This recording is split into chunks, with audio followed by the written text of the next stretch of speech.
ચૌટા બજાર સ્થિત મોટા મંદિર યુવક મંડળ દ્વારા ઉજવવામાં આવતા ગણેશોત્સવમાં શહેરીજનો દર્શન કરવા માટે ઉમટી પડે છે અને તેનું કારણ છે આકર્ષક સુશોભિત મંડપ. તે પરનો હવે માહોલ આપણે નિહાળીએ. ગણપતિ મંડપો અને શ્રીજીની પ્રતિમાઓ તો આપણે ઘણી જોઈ, પરંતુ મોટા મંદિર યુવક મંડળ સ્થાપિત ગણેશજીની પ્રતિમા અને તેનો મંડપ આંખને વળગે છે.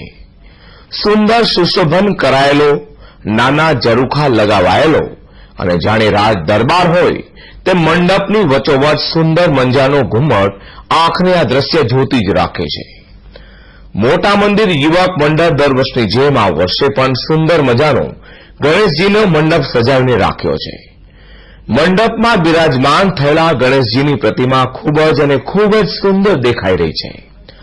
હાલમાં સુરતમાંથી જીવતા બોમ્બ મળી આવ્યાની ઘટનાને કારણે આ મંડપમાં પણ ક્લોઝ સર્કિટ ટીવી કેમેરા લગાવવામાં આવ્યા છે, જેમાં પલે પલની માહિતી મળી શકે છે.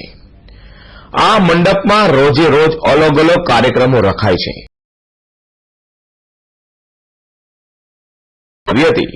આ ચિત્ર સ્પર્ધામાં બાળકોએ ભાગ લઈને ગણેશોત્સવની ખુશી મનાવી હતી. ત્યારે ભક્તજનો શું કહે છે? આપનું નામ? મારું નામ હેમાલી હરીશભાઈ જોડીવાલા છે. કેવું લાગી રહ્યું છે આપ અહીંયા મોટા મંદિર યુવક મંડળમાં દર્શન કરવા આવ્યા ખૂબ જ સરસ છે. એ લોકોનું ડેકોરેશન પણ ખૂબ જ સારું છે અને છોકરાઓની કોમ્પિટિશન પણ એ લોકો રાખે છે, તે પણ ઘણું સારું છે. આપના સમયની અંદર આપ નાના હતા ત્યારે આવું હતું ખરું? ના, આટલું બધું વધારે નહીં હતું અને આ છોકરાઓ માટે ઘણું સારું છે. આપનું નામ?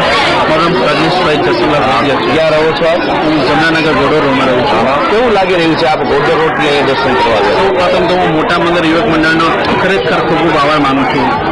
જેમને અહીંયા આવવાથી એક ભાવાત્મક લાગણી લાગે છે, જેમાં આપણે અગાઉ જ આપણે બિન કહી ગયા કે જે ધર્મ અને એની જે સંયુક્ત ભાવનામાં દેખાય છે તે ભાવના દેખાય છે. બીજું કે તમારા તરફથી જે પ્રોગ્રામો થાય છે તે નાના બાળકોથી માની વૃદ્ધ લોકોને તમે જે પ્રોત્સાહન કરો છો. તમે આ વખતે જે દરેકને દર્શન કરવા માટે, જે બોલાવવા માટે જે સોફા પર બેસીને દરેકને દર્શન કરવાની વ્યવસ્થા કરી છે તે ખરેખર એક ખૂબ સુરત કામ કર્યું.